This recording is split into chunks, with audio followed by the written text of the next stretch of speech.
சௌந்தர்ய லஹரி ஸ்லோகம் 52. தேவியோட கண்கள் மன்மத பாணங்களைப் போல இருப்பதாக இங்கே வர்ணிக்கப்படுகின்றது. இந்த ஸ்லோகத்தை சொல்வதால் கிடைக்கும் பலன் காமஜெயம். அப்புறம் காது, கண்கள் இவற்றுக்கு எல்லாம் ரோக நிவாரணம். கதே கர்ணாபியர்ணம் கருத இவ பக்ஷ்மானி தததி.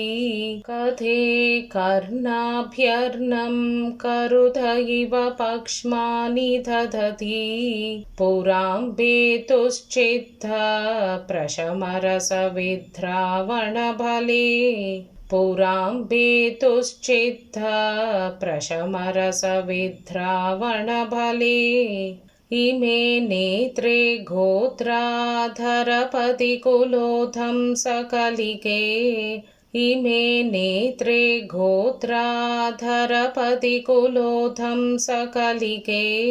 धवाकर्णाकृष्ट स्मरशरविलासं कलयतः.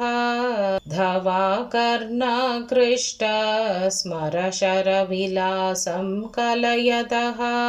கதே கர்ணாபியர்ணம் காது வரை நீண்டிருக்கும் தேவியோட கண்கள் காது வரை இழுத்துவிடும் மன்மத பாணங்களைப் போல தோன்றுகின்றது. மலையரசனான இமவானோட குலக்கொழுந்தே, உன்னோட இந்த கண்கள் இரண்டும் காதுகள் வரை நீண்டு இருப்பதால் பாணங்கள் கட்டிய இறகுகளை போன்ற இமை மயிர்களை தரிக்கும் காரணத்தாலும் முப்புறம் எரித்த சிவபெருமானுடைய மனதோட சாந்தி ரசத்தை கலைப்பதை நோக்கமாக கொண்டு காது வரை இழுக்கப்பட்ட மன்மத பாணத்தின் திறமையை நடித்து காட்டுவதாக இங்கே கூறியிருக்கிறார்.